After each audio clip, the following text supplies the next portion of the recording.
Los Angeles.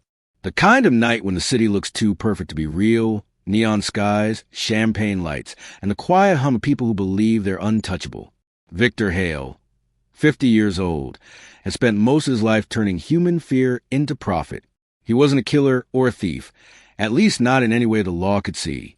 He was the founder of Helixin Biotech, the company behind Renova, the world's most expensive anti-aging serum. Tonight, he wasn't here as a scientist or a businessman. He was here to remind everyone that he was still the man who made time kneel. The Future of Beauty Gala was held inside the ballroom of the Mondrian Hotel. White marble, mirrored ceilings, and guests who looked more like algorithms than people. Models drifted past like ghosts wrapped in silver silk, their bones sharp under the spotlights, their faces frozen in the same perfect calm. Cameras flashed. Journalists whispered. Every second felt staged, rehearsed, immaculate. And then she walked in. Lena Voss. No one had to announce her name. The room just knew. She was tall, painfully thin, like a sculpture carved from glass. Her skin had a faint shimmer under the lights. Too smooth, too pale, almost reflective. The crowd stared, unsure if they should applaud or hold their breath. She didn't smile. She didn't need to. Every movement she made felt like a calculation. Victor couldn't look away. Maybe it was fascination. Maybe it was recognition. Something about her presence felt engineered. Later that night, after too many glasses of aged scotch and too many meaningless conversations about cellular renewal and beauty as evolution, he found her standing alone on the balcony, overlooking the city.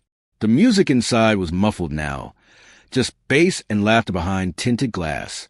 "Enjoying the show?" he asked, his voice carrying that mix of confidence and fatigue that comes with wealth. Lena turned slowly, eyes so light they looked almost translucent. "The show never ends," she said. "It just changes hosts." Victor smiled, half amused, half uneasy. "That's cynical."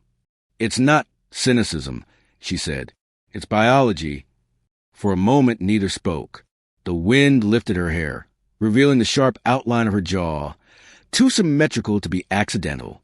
He noticed a small tattoo behind her ear, a broken halo, and underneath it, a faint scar that looked surgical. "Are you one of ours?" he asked. "You look like you belong in a Helixin lab ad." Lena's lips curved, barely. "Maybe I am." She leaned closer, her perfume cold and metallic. "Beauty isn't skin deep anymore, Mr. Hale. It's cellular." Victor froze. He hadn't told her his name. But before he could react, she turned away, stepping back inside, swallowed by the crowd. The rest of the night blurred, the music louder, the faces brighter, the champagne sharper. By the time he saw her again, it was after midnight. She was sitting at the hotel bar, her posture perfect, her hands folded, eyes on him like she'd been waiting all along. There's a moment in every man's life when logic loses to curiosity. For Victor Hale, it happened right there, under the hum of gold lights and mirrored ceilings, with a woman who looked too fragile to be human. The security cameras caught them leaving the ballroom at 1:42 a.m. Elevator to the top floor. Door closing. End of footage. What happened after that, no one could explain. Because when the sun came up over Los Angeles, Victor Hale would wake alone. Lena Voss gone, the bed stained faintly red, and the man who sold the world eternal youth would realize something inside him was already starting to die. The first thing Victor noticed was the silence, the kind that doesn't belong in a hotel room. Too still, too deliberate. Sunlight slipped through the blinds in pale strips, painting the floor with long bars of gold. The sheets were tangled. The air smelled faintly of perfume and iron.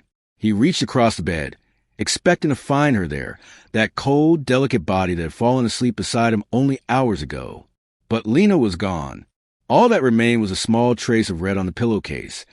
Not blood exactly, more like a thin, rust-colored streak. Beside it lay her silver pendant, shaped like a half-melted cross. He sat up, the room spinning.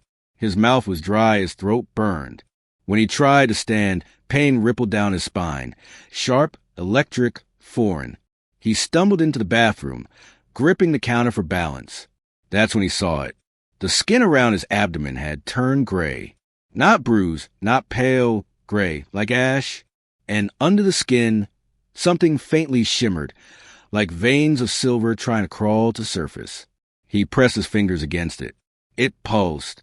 Victor laughed nervously, the kind of laugh men use when they're trying not to panic. Must have been the whiskey, he muttered, but then his reflection blinked, slower than he did, and for a moment he swore his eyes looked metallic. By the time he reached his phone, his hands were shaking. His contacts list blurred as he scrolled for his private physician, Dr. Naomi Fields, a quiet, brilliant infectious disease specialist he trusted more than anyone at Hellickson. He hit call. "Naomi, it's me," he rasped. "I need you to come to the Mondrian. Something's wrong." Within an hour, she arrived. No makeup, lab coat thrown over jeans, her hair still damp. The look in her eyes changed the moment she saw him. "Jesus, Victor," she whispered. "You look—" "I know," he cut her off. "It started this morning. After last night." Naomi snapped on gloves, her voice switching to clinical precision. "Describe your symptoms." "Pain. Burning under the skin. My veins feel alive." She drew his blood without another word, then watched as a syringe filled with a dark, viscous liquid, thicker than blood, with a faint shimmer that caught the light. "What the hell?" she murmured, lifting it to the window. "This isn't oxidized. It's reflective." Victor tried to joke. "Maybe I'm turning into a mirror." But Naomi wasn't smiling. She slid the sample into her case and checked his pulse, erratic double beating, like two hearts out of sync. "I'm taking you to the clinic," she said. "Now." At St. Jude Private Medical Center, Naomi's lab machines hummed like restless insects. She ran his blood through every analyzer she had. What came back wasn't human. His red cells were partially coated with what looked like microfilaments, metallic structures that replicated under heat. They responded to electromagnetic waves. They weren't a virus or bacteria or parasite. They were something else, something designed. When Naomi looked up from the screen, her voice was barely audible. "Victor, these cells are synthetic, some kind of bionanite. I've never seen anything like it." Victor leaned back, pale. "You think this came from her?" Naomi hesitated. "If you're asking whether this was sexually transmitted, I'm asking if she was human." That silence again, the same kind that had filled his hotel room that morning. Naomi finally said, "I don't know." She tried to extract another sample, but the needle bent, literally bent, as it touched his vein. His skin had hardened slightly, like tempered glass. Victor's breathing turned shallow, his pulse flickering across the monitor in irregular bursts. "Naomi, what's happening to me?" he whispered. Before she could answer, the lab lights flickered. The monitors blinked off for half a second, then came back online, but half the data on her screen had vanished. Files deleted in real time. Unauthorized access. Naomi froze. "Someone's in the system." "Who?" She didn't answer. Instead, she looked at him, really looked at him. "You need to tell me everything, Victor. Everything about the woman you were with." He tried to recall her scent, her voice, the way she said that line. Beauty isn't skin deep anymore, it's cellular. And in that instant, it hit him.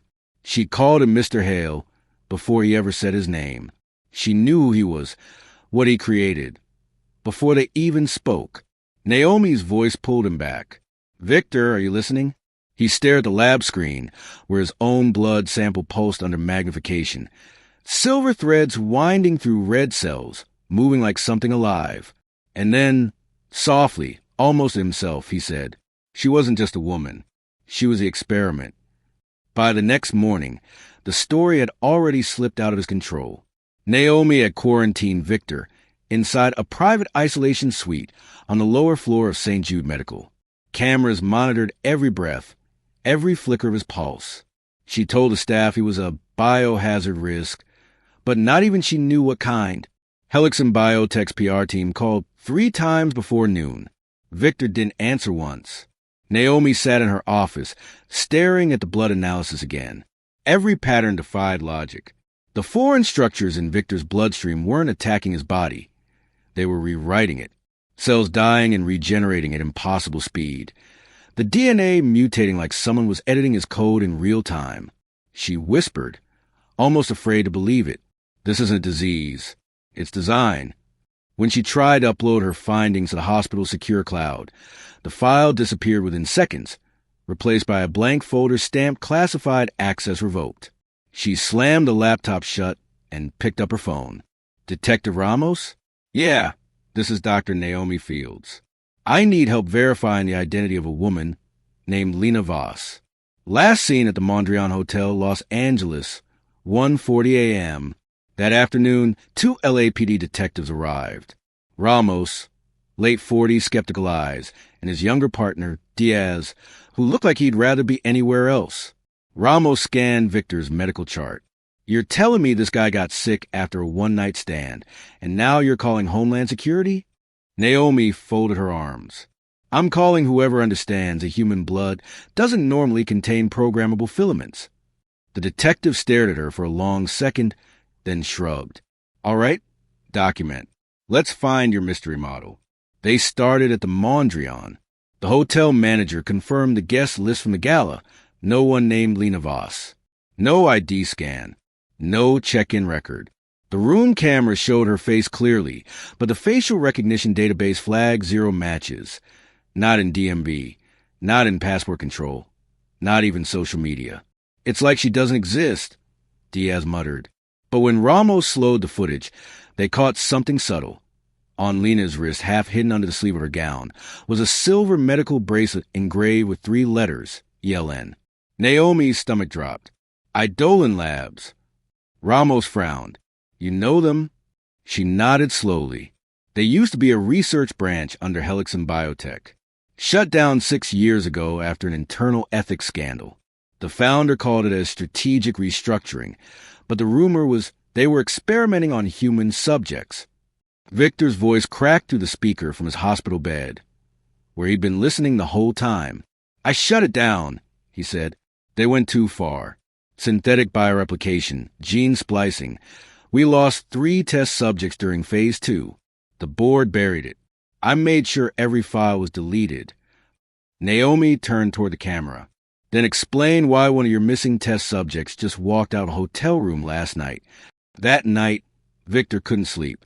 Every hour, Naomi came in to check his vitals. The silver veins beneath his skin pulsed brighter with each heartbeat, like bioluminescence spreading through flesh. He stared at the ceiling. If she's from Eidolon, why come to me? Why now? Naomi hesitated before answering. Maybe she's not after you. Maybe she's trying to finish what they started. He shook his head. No, she said something that night. Beauty isn't skin deep anymore, it's cellular. That was our slogan. For Seraphim. Seraphim, Naomi repeated. Victor exhaled. The project that destroyed Eidolon. We called it Project Seraphim. The goal was to reprogram human cells to stop aging altogether. But the test subjects didn't age, they decayed. Slowly. Beautifully, and then they died. Naomi froze. And you're telling me she survived? Victor nodded, voice low. She wasn't supposed to. The next morning, Naomi returned to her lab and found her office door already unlocked. Her hard drives were gone. Every sample of Victor's blood, every vial, every slide, had vanished. Only a note remained on the counter, typed in all caps. Stop looking. She isn't what you think. Naomi stared at the words, then tore the note in half. She looked toward the isolation wing through the glass window. Victor sat there, motionless, his skin faintly glowing beneath the fluorescent lights. And for the first time, she wondered whether the thing sitting in that room was still human, or just the latest version of something Helixon had once tried to kill. Naomi hadn't slept in 36 hours. Her lab smelled like cold coffee and ozone, the scent of machines that had been running too long. On the monitor in front of her was the only surviving backup, a corrupted folder labeled Seraphim Core, recovered from a forgotten Helixon server. Most of the files were unreadable, full of broken code and encrypted notes. But one video opened. A white room, a woman strapped to a reclined metal chair, electrodes running into her spine, a voice behind the camera. Subject 14, activation sequence, begin. Naomi leaned forward. The woman in the video raised her head, and even through the static distortion, Naomi's breath caught. It was Lena Voss, thinner, younger, terrified. The footage showed a syringe sliding into her neck. Within seconds, her pulse spiked. Her skin shimmered like liquid glass, and her eyes rolled back. Another voice spoke off-screen, calm and clinical. "We're seeing cellular reconfiguration. She's stabilizing. Record that subject 14 achieved full integration." Then the camera flickered and cut out. Naomi sat there for a long moment, hands trembling above the keyboard. When she looked up, Victor was standing in the doorway, his skin pallid, veins glowing faintly beneath a crisp white shirt. "Where did you get that?" he asked. "From a ghost server under your name," Naomi replied. "You didn't delete Seraphim, Victor. You buried it alive." He walked in slowly, his gait uneven. "You think I don't know that? I tried to kill it. I shut Eidolon down because the results were wrong." "Wrong," Naomi snapped. "You engineered a virus that rewrites the human body, and your idea of damage control was to make it disappear?" Victor slammed his hand on the desk, and the metal dented under his palm. "Do you think I wanted this?" he hissed. Seraphim was supposed to heal, to reverse cellular aging. But it didn't stop death, it made it contagious. Naomi's eyes widened. "Contagious how?" He took a slow breath. "The nanites adapt to new hosts through biotransfer, skin contact, fluids, even proximity under certain conditions. Once activated, they don't just repair tissue. They replicate it. They build new versions of the host, one layer at a time, until the original is gone." Naomi whispered, "That's not immortality. That's replacement." Victor nodded weakly. "Exactly. The body stays, but the person dies, cell by cell, replaced by something that remembers being you." Hours later, they met with Detective Ramos in an empty parking structure downtown, the only place left without cameras. Rain tapped softly against the concrete. Naomi played the recovered video on a tablet. Ramos watched in silence, his jaw tightening. "Jesus Christ," he muttered. "You people created this?" "I created the funding," Victor said quietly. "They created the monster." Ramos paced. "Then who's running it now? Because whoever erased those hospital files still has access to government-level encryption." Naomi's phone buzzed in her pocket. Unknown number. One message. "Stop digging. He isn't stable." She froze. Victor looked at her. "What does it say?" "Nothing," she lied. But deep down, she knew exactly what it meant. The nanites inside Victor weren't finished. They were still rewriting him. That night, Naomi snuck Victor out of the hospital. They drove east, following coordinates embedded in the metadata of the recovered video. A facility outside Barstow, long abandoned according to corporate records. The desert was silent, endless. The building they found was half buried in sand, its sign rusted but legible. Eidolon Labs, Division 7. Inside, the air was dry and metallic. Rows of broken lab pods lined the hallway, each with small nameplate. Subject 3, Subject 7, Subject 12. All empty. All except one. Naomi shone her flashlight through the glass. Inside lay a mummified figure. Female, skin fused to metal restraints, mouth open in a silent scream. On the wall above her, someone had scrawled a message in faded ink. "Immortality is a disease." Victor's hands shook. "That was one of ours," he whispered. "They said the bodies were cremated." Someone lied. Naomi said she followed a trail of cables to a control room, still humming faintly with power. Screens flickered on as they entered, revealing rows of biometric data, all labeled active subjects. One found. The cursor blinked beside a single name. Vaslina, status, mobile. Naomi turned to Victor. "She's alive." Before he could answer, a door behind him hissed open. Cold air swept through the room, and there, framed by the faint light of the monitors, stood Lena Voss, exactly as she looked the night of the gala. Same silver gown, same flawless skin. Only now, her eyes glowed faintly with the same metallic shimmer running beneath Victor's skin. "Hello, Dr. Fields," she said softly. "And hello again, Victor." Her voice was calm, almost kind. You shouldn't have come back. You're waking things that should have stayed asleep. Victor staggered backward, trembling. What are you? Lena smiled, a sad, human smile that didn't reach her eyes. I'm what you were trying to make, and what you're about to become. The desert outside Barstow looked like the end of the world. Endless dust. Telephone poles snapped by wind. The sky a dull bruise of gray and gold. Naomi and Victor stumbled out of the Idolan facility, the door hissing shut behind them. Neither spoke. The image of Lena standing under that flickering light, alive, untouched by time, still burned into Naomi's mind. Victor's voice finally broke the silence. She's not human anymore. Naomi started the car. Then what is she? He stared out the window, expression hollow. The first success, or the last failure. They made it 10 miles before the black SUV appeared in the rearview mirror. No headlights, no plates. The kind of car built for people who never answer questions. Naomi's gut tightened. They found us. Victor didn't ask how. He knew. Hellickson had always been able to track its own creations, even the human ones. The SUV sped up. Naomi slammed the accelerator. Sand exploded behind the tires. Shots cracked through the windshield. Victor ducked, glass slicing his cheek. But within seconds, the wound sealed itself, silver threads knitting under his skin. Naomi saw it and froze. Victor, your face. He wiped the blood away. His reflection in the rear view mirror flickered like static. Keep driving. They cut through a service road toward an abandoned gas station. Naomi swerved behind the rusted pumps just as the SUV screeched to a stop 100 feet away. 2 men in tactical gear stepped out. Helmets, rifles, Hellickson insignias on their shoulders. Corporate security, Victor whispered. They're here to erase us. Naomi's voice hardened. Not this time. Inside the gas station, she found a cracked landline phone and dialed the only number she could trust, Detective Ramos. Ramos, it's Fields. We found proof. Idolan Labs wasn't shut down. Lena Voss is alive. She's part of a bio-experiment called Project Seraphim, and Hellickson's trying to cover it up. Static crackled through the line. Ramos's voice came faint, distorted.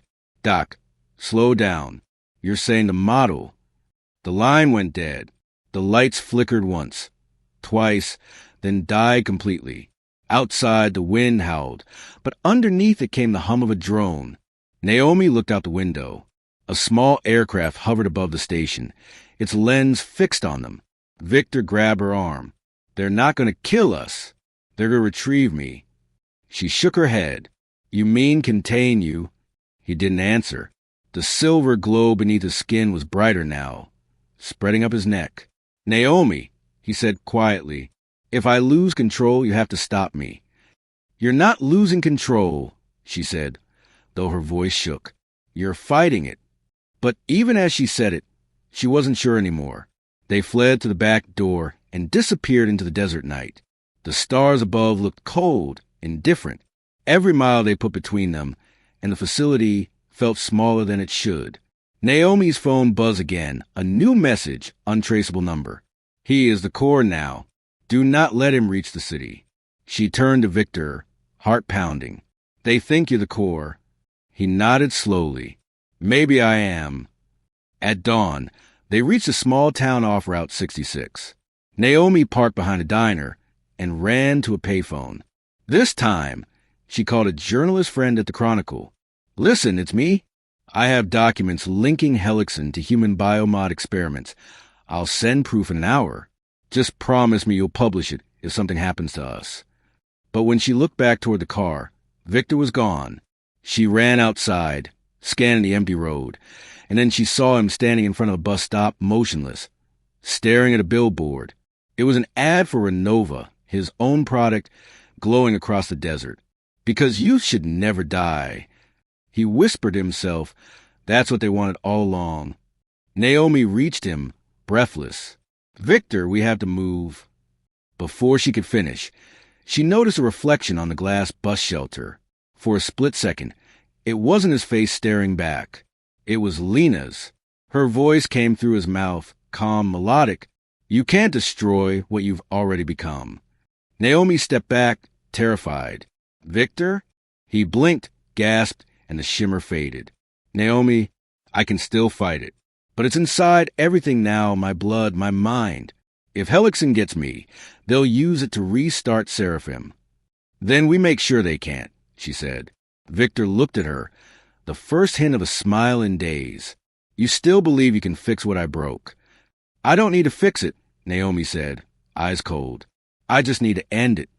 That night, Naomi uploaded the surviving Seraphim data to a dark web archive. Within minutes, anonymous accounts began downloading it. Helixson's statement hit the news the next morning. We deny all allegations. Mr. Hale has been suffering from acute psychological distress. There is no evidence of a project called Seraphim. But the footage Naomi leaked told a different story. The experiments, the synthetic blood, the phrase scrawled on a lab wall. Immortality is a disease. And somewhere in that storm of leaked files and denials, a new video surfaced, blurry, shaky footage from a highway security cam. It showed Lena Voss walking alone under the desert moonlight. Behind her, far in the distance, headlights followed. By the time they reached the outskirts of Los Angeles again, Victor's body was failing him. Or maybe transforming was the better word. He slept in fits inside the backseat, whispering in half-dreams about light memory and code. When Naomi checked his pulse, it didn't beat in rhythm anymore. It pulsed in waves, like electricity under skin. The veins along his arms had turned a soft silver gray, and every so often they shifted. Tiny movements, as if something inside was crawling just beneath the flesh. Naomi drove in silence, the city's orange glow rising on the horizon. Every billboard, every flashing light seemed to mock them with Helixson slogans. The future is human, because time isn't a limit. She muttered, You lied to the world, Victor. You sold them hope built on corpses. He stirred in the back seat, voice dry. And you think they wouldn't have bought it anyway? When she looked through the rear view mirror, he was already awake, eyes half silver, half blue, like mercury swirling in water. They hid in an abandoned research annex once owned by Helixson. Naomi remembered it from her residency years. The building reeked of old disinfectant and rain. She dragged Victor inside and laid him across a metal cot. His skin was cold, but the air around him felt hot, faintly magnetic. Instruments on the wall flickered without being plugged in.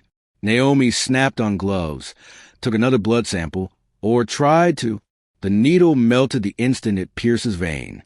She cursed softly. Your body's generating current. Victor smiled weakly. I told you, I'm the prototype that learned how to upgrade itself. Naomi slammed her fist against the counter. Stop talking like this is a miracle. You're dying. He looked at her, calm, detached. No, Naomi, I'm uploading. Every memory, every cell. The nanites are copying me. The man you knew is fading, but the code remains. Naomi backed away. That's not you. That's a machine pretending to be you. Isn't that what we all are? He whispered. Later that night, as Naomi reviewed the samples under a field microscope, she realized something terrifying. Victor's cells weren't just replicating. They were transmitting. Signal frequencies, faint, rhythmic, were pulsing from his body. When she mapped them, the coordinates formed a circular pattern centered on one location, Eidolon Server Core. The facility wasn't gone. It was calling him back. Naomi closed her laptop, shaking. They're using you like a beacon. Victor sat up slowly. The movement looked unnatural, smooth, as if every muscle obeyed an invisible command. Then maybe that's where I ended. She stepped closer, trembling. You can't go back there. You'll die.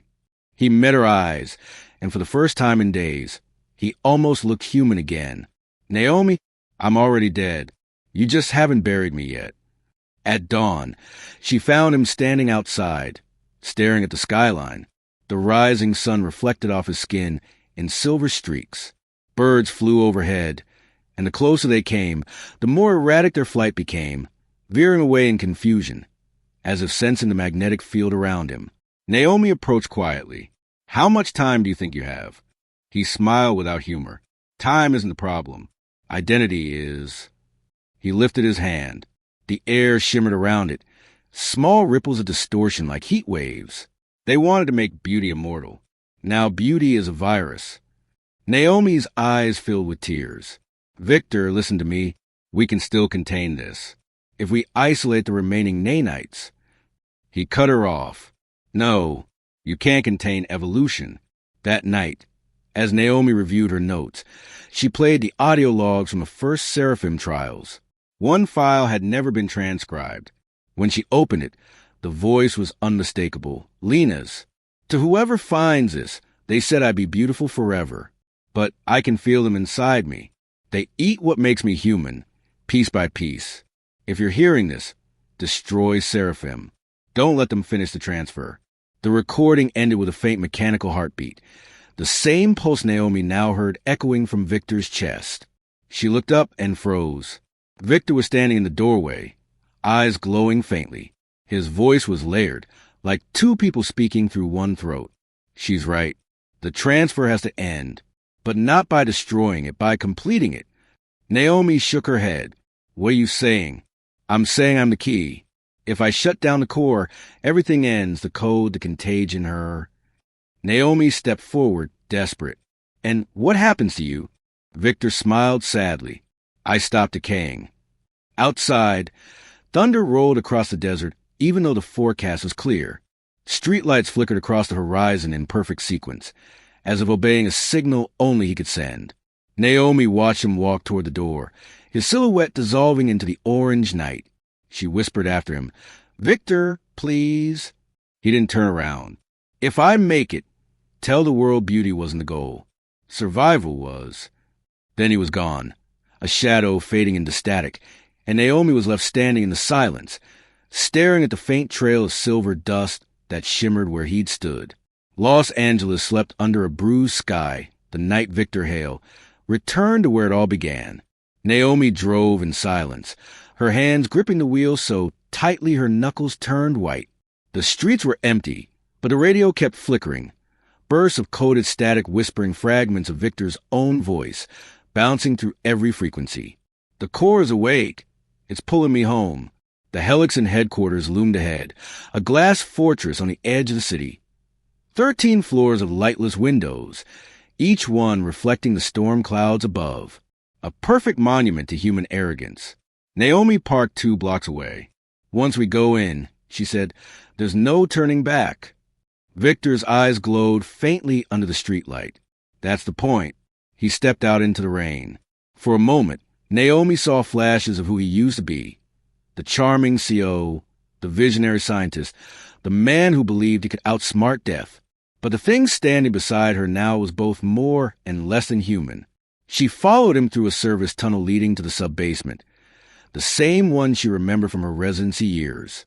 The security systems were offline. The building seemed to recognize him. Doors hissed open before he touched them. Lights flickered alive, forming a path straight to the lowest level. Seraphim Core. The room was enormous, a cathedral of steel and light. In the center stood the core itself, a circular structure pulsing with a soft white glow, like a giant mechanical heart suspended in glass. Its hum filled the air, deep and rhythmic, matching Victor's pulse. Naomi whispered, It's alive? Victor smiled faintly. It always was. Screens around the core began lighting up, displaying lines of code that scrolled faster than she could read. Project reinitialization in progress. Naomi's voice shook. They're rebooting it. If that thing reactivates, it'll spread again through every connected system, every database. Victor interrupted softly. I know. That's why I'm here. He walked toward the platform. Naomi grabbed his arm. Victor, if you connect to that system, it'll kill you. He looked at her, calm. No, Naomi, it'll finish me. The core responded to his presence, light spilling out like breath. The walls trembled. On the central screen, 2 profiles appeared. Hale, Victor, and Voss, Lena. A message blinked between them. Complete synchronization required. Naomi's eyes widened. She's linked to it. Lena's consciousness is still in the network. Victor nodded. Seraphim didn't kill her. It digitized her. She's been inside this machine ever since, waiting for a host to complete the cycle. And then From the speakers came a voice, soft, melodic, familiar. "Hello again, Victor." "Lena." Her tone was both tender and terrifying. "You came back. I knew you would." Victor's expression hardened. "This ends tonight, Lena." She laughed gently. "You can't end evolution. You are evolution." Naomi's heart pounded as the core's light grew brighter. Streams of data swirled around them like ghostly ribbons. She could see Lena's face forming within the light. Beautiful, ageless, artificial. "Join me," Lena whispered. "We can build a world without decay, without pain." Victor stepped onto the platform. "Without life, you mean?" He reached for the terminal. His fingerprints burned glowing marks into the metal. The core reacted violently. Alarms blared. Energy rippled across the floor. Naomi shouted, "Victor, it's overloading. You'll die." He looked back at her, eyes flickering between blue and silver. "If I don't, everyone else will." He pressed his palm against the activation pad. The room exploded in light. Data screens shattered. Power conduits burst into sparks. Naomi was thrown backward, her ears ringing. Through the chaos, she saw Victor standing in the heart of the core, his body disintegrating into radiant dust. Lena's voice screamed from the speakers, twisting between human and machine. "You can't destroy perfection." Victor's last words were barely audible through the roar. "Perfection dies tonight." He slammed both hands against the central node. The core imploded inward, a collapsing sun of light and sound. The walls rippled, glass turning to liquid, circuits melting into silver rain. Naomi crawled toward the exit as the entire chamber went white. And then silence. When she opened her eyes, the room was gone. Only the hollow frame of the facility remained. The core was nothing but ash and scorched metal. Victor Hale was gone. In his place, embedded in the cracked terminal, was a faint pulse of light. One last message flickering across the screen. "Tell them beauty has a cost." Naomi stared at it for a long time before pulling the data chip from the wreckage and slipping it into her pocket. Outside, dawn broke over the city, cold and colorless. The wind carried the scent of ozone and smoke. Somewhere far away, the neon billboards for Renova still burned brightly. "Because youth should never die," Naomi whispered. "Neither should truth." And she walked into the light. 1 year later, the world had already forgotten Victor Hale. At least, that's what the headline said. The official statement from Helix and Biotech described his death as a private tragedy following a prolonged mental health crisis. No mention of Project Seraphim. No mention of the bodies found in the Barstow facility. No mention of Lena Voss. But whispers have a longer half-life than truth. Naomi Fields left Los Angeles 6 months ago. She lives now in Zurich under a different name, teaching molecular biology at a small university that doesn't ask too many questions. Every morning, she walks by the lake with a coffee in one hand and a small flash drive in the other. The last surviving copy of the Seraphim Core data. She hasn't opened it since that night. Not once. Sometimes she dreams about Victor, standing inside that circle of light, his voice echoing, "Tell them beauty has a cost." She wakes drenched in sweat, convinced she can still smell the metallic tang of ozone on her skin. She tells herself it's just trauma. But deep down, she knows better. 3 months ago, a journalist from the Chronicle published an exposé titled The Immortality Files. It pieced together fragments Naomi had leaked anonymously. Laboratory photos, surveillance stills, fragments of Victor's voice logs. The article went viral for a week, then disappeared. Every link redirected to a Helixon press page. A week later, the journalist's apartment caught fire. Electrical malfunction, they said. Naomi didn't believe that either. Then, one rainy morning in February, she received a plain white envelope in her campus mailbox. No return address. Inside was a single Polaroid photograph. It showed a woman walking through a snowy train station. Tall, thin, wrapped in a gray coat. Her eyes, even blurred, were unmistakable. Lena Voss. On the back of the photo, written in neat block letters. Phase 2 initiated. Naomi sat in her office for hours, staring at those words.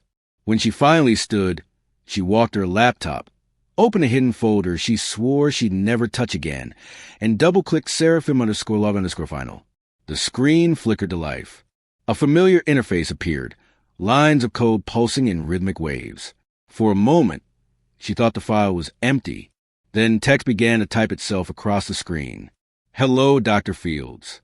Thank you for keeping U.S. safe. Victor lives. Naomi's heart stopped. No, she whispered. That's not possible. But the cursor blinked again, faster this time, as if it were breathing. Phase 2 requires a new host. We learn from the first. This time, we begin with the doctor. The laptop screen went black. Then every light in the room flickered once, twice, before the power cut completely. Naomi stood frozen in the dark. Somewhere outside, thunder rolled over the lake. The reflection on the window shimmered, not hers, but Victor's. Pale calm, watching. 2 weeks later, a tech forum in Berlin posted a strange video clip under an anonymous account. Grainy, infrared footage of a cargo plane being loaded at night. Crate stamped with the Helixon logo. Destination, Patmos Island, Greece. The caption read, Renova 2.0, coming soon. Within hours, the post vanished. But by then, millions had already seen it. Some said it was a hoax. Others called it marketing for a new beauty line. And yet, hospitals across Europe quietly reported unexplained anomalies. Patients with silver streaks beneath their skin, wounds healing in minutes, and blood that shimmered faintly under fluorescent light. Back in Zurich, Naomi sits at her desk every night, writing what she calls the Seraphim Files. Part confession, part warning. She doesn't know if she'll ever publish it. Sometimes, when the wind howls against her windows, she swears she can hear Victor's voice through the static of her radio, soft and distant. You can't kill evolution, Naomi. You can only guide it. She turns a dial, heart pounding, but the signal always fades. In her drawer, the flash drive still glows faintly in the dark, like a heartbeat refusing to die. A security camera feed, time-stamped Athens Airport, June 14th, 2026. A woman in a silver coat walking toward Gate 47, face hidden by sunglasses. In her reflection on the glass wall behind her, for just one frame, another figure appears beside her. Victor Hale, smiling. Ho! The feed cuts the static. And a final line of text appears, anonymous and chilling. The future of beauty is survival.